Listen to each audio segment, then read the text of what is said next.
અને જો તમે જાહેર જનતાની સલામતી અને સેફટી ના રાખી શકતા હોય અને એક પછી એક જો આવી દુર્ઘટનાઓ બનતી હોય અને લોકો જીવતા ભૂંજાઈ રહ્યા હોય ને તો 156 ઢાંકણીમાં પાણી લઈ અને ડૂબી મરવું જોઈએ। 1 લાખ રૂપિયાનો વાર્ષિક હપ્તો આપો અને ફાયર સેફટીના નામે અગન ભઠ્ઠી સમાન આવા ડોમો ચાલતા હશે ને, જેમાં ગેમ ઝોન ચાલતા હોય કે કોચિંગ ચાલતા હોય કે જીમખાના ચાલતા હોય તો પણ ચલાવી લેવામાં આવે। 20 મે 2019 તક્ષશિલા હત્યાકાંડ, જેમાં 22 વિદ્યાર્થીઓ જીવતા ભૂંજાઈ ગયા અને આજે 5 વર્ષ પછી 25 મે 2024 ના રોજ ટીઆરપી ગેમ ઝોન હત્યાકાંડ, જેમાં 28 લોકો જીવતા ભૂંજાયા છે અને હજી આંકડો વધે એમ છે।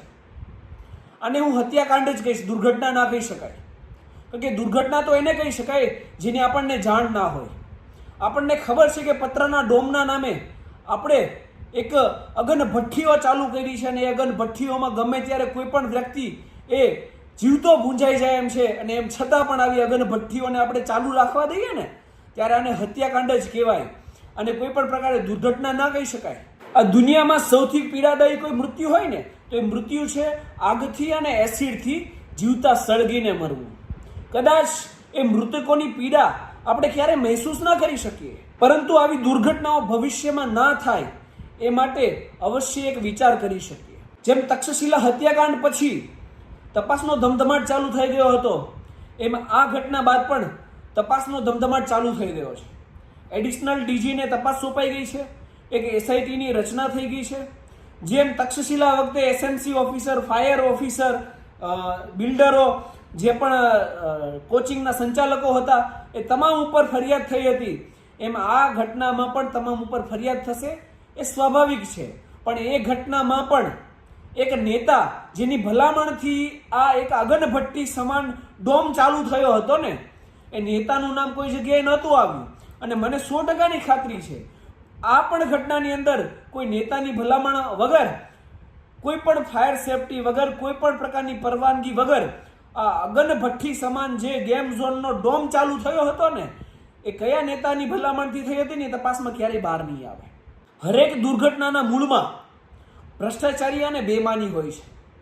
જે ફાયર સેફટી હોય, ચાહે ફૂડ સેફટી હોય, ચાહે રોડ સેફટી હોય કે અન્ય કોઈ પણ વસ્તુ હોય, અહીંયા એક પેટર્ન ચાલે છે ખાસ કરીને નગરપાલિકા, મહાનગરપાલિકાઓમાં, કે તમે 25-50 1 લાખ રૂપિયાનો વાર્ષિક હપ્તો આપો, પછી ફૂડ સેફટીના નામે તમે ઝેર પણ લોકોને વેચશો તો ચાલશે, રોડ સેફટીના નામે મોટા મોટા ખાડાઓ રોડમાં હશે તો પણ ચાલશે, અને ફાયર સેફટીના નામે અગન ભઠ્ઠી સમાન આવા ડોમો ચાલતા હશે ને, જેમાં ગેમ ઝોન ચાલતા હોય કે કોચિંગ ચાલતા હોય કે જીમખાના ચાલતા હોય તો પણ ચલાવી લેવામાં આવશે। હરેક ઘટનાની મૂળમાં એ ભ્રષ્ટાચારી અને બેઈમાની હોય છે। અમે 156 આપીને તમને છૂટ્યા છે, એટલા માટે નથી છૂટ્યા કે તમે રોજ સવારે ઉઠીને રીબીનો કાપવા નીકળી જાઓ, આવા ગેરકાયદેસર ડોમોમાં તમે ભલામણો કરો, ત્યાંથી હપ્તા વસૂલી ચલાવો।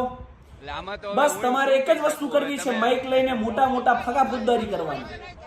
ટેક્સ આપીએ છીએ, વિકાસના કામો તો તમારે કરવાના જ છે, એમાં કોઈ ઓપ્શન નથી તમારી પાસે, પરંતુ એની સાથે સાથે તમે જાહેર જનતાની સલામતી અને સુરક્ષા માટે શું કામો કરી રહ્યા છો, બેઈમાની અને ભ્રષ્ટાચારીને નાથવા માટે તમે શું કામો કરી રહ્યા છો? કહીએ જ નહીં, શૂન્ય છો તમે એની માટે। અને જો તમે જાહેર જનતાની સલામતી અને સેફટી ના રાખી શકતા હોય અને એક પછી એક જો આવી દુર્ઘટનાઓ બનતી હોય અને લોકો જીવતા ભૂંજાઈ રહ્યા હોય ને તો 156 ઢાંકણીમાં પાણી લઈ અને ડૂબી મરવું જોઈએ। તમારી એ નૈતિક જવાબદારી છે કે તમે જાહેર જનતાની સુરક્ષા અને સલામતી રાખો અને બેઈમાની અને ભ્રષ્ટાચારી ઉપર અંકુશ ચલાવો। તક્ષશિલા હત્યાકાંડમાંથી તમે શીખ્યા નહોતા તો આ બીજો એક હત્યાકાંડ અમારી સામે આવે છે। તમે જાહેર જનતાની જીવની વેલ્યુનું કેટલું આંકલન કરી રહ્યા છો? અને મને તો શરમ આવે છે તમારી આ વાત જોઈને કે મૃતકોને તમે 4 લાખની સહાયનો લોલીપોપ પકડાવો છો, જ્યારે તમે વિકસિત દેશો હારે તમારી તુલના કરો છો। અમેરિકામાં જ્યારે કોઈ એક વ્યક્તિને 1 વર્ષની ખોટી સજા પણ થાય ને, નિર્દોષ હોય, તો એને $50,000 સુધીનું કમ્પન્સેશન આપવામાં આવે, જે 50 લાખ રૂપિયા થાય 1 વર્ષની કિંમત। આ એક વ્યક્તિ આખો મૃત્યુ પામ્યો છે અને એ ગેમ ઝોનની અંદર ગયો તો એક વસ્તુ તમે સ્વાભાવિક બુદ્ધિ તો ચલાવો કે 1,000, 2,000 કે 5,000 ટિકિટ દઈને પોતાની 4 વ્હીલ ગાડી લઈને ગેમ ઝોનમાં ગયો હશે, એ વાર્ષિક 10 લાખથી 20 લાખ કમાતો હશે, એ કોઈ ગરીબ પરિવારમાંથી નહીં હોય, સામાન્ય મધ્યમ વર્ગીય પરિવારમાંથી હશે, તો એની સહાયના નામે તમે 4 લાખનો લોલીપોપ આપો છો એને? વસ્તુ યાદ રાખજો, હું જાહેર જનતાને કહેવા માંગુ છું કે તમારા અને મારા જીવની કિંમત આ દેશની અંદર માત્ર ને માત્ર નોટ અને વોટ માટે છે. નોટ એટલે જે આપણે ટેક્સ ભરીએ છીએ એ, અને વોટ જે આપણે હમણાં કાસ્ટ કર્યો છે એ. વોટ તો આપણે આપી દીધો છે, એટલે કદાચ આમાં પણ કચાશ રહેવાની છે, કારણ કે જે સ્વાર્થ છે એ નીકળી ગયો છે. તમારા અને મારા જીવની કિંમત આ દેશની અંદર જ્યારે આવા બેઈમાન રાજકારણીઓ છે ને, ત્યારે તમારા અને મારા જીવની કિંમત માત્ર ને માત્ર એક કૂતરા અને બિલાડા જે જીવન જીવે છે ને એના જેટલી છે.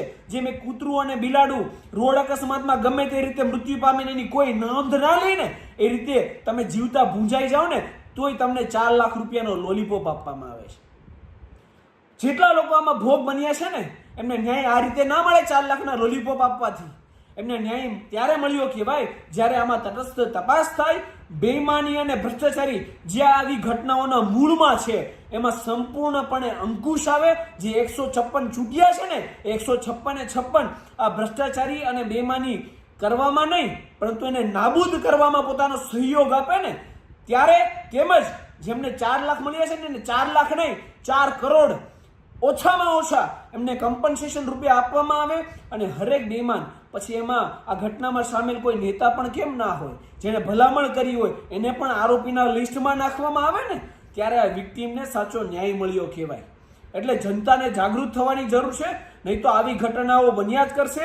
હું 100%ની ખાતરી આપીને કહું છું કે તમારા અને મારા છોકરાઓ જો આપણે જાગૃત નહીં થઈએ ને તો ભવિષ્યમાં પણ આ જ રીતે આવી અગન ભઠ્ઠી સમાન પતરાઓના ડોમની અંદર જીવતે ભૂજાઈ અને મરી જશે, અને આ લોકોને કોઈ ફરક નહીં પડે. તેથી જાગૃત થાવ અને આવા બેઈમાનો અને ભ્રષ્ટાચારીઓ સામે અવાજ ઉઠાવો. જય હિન્દ.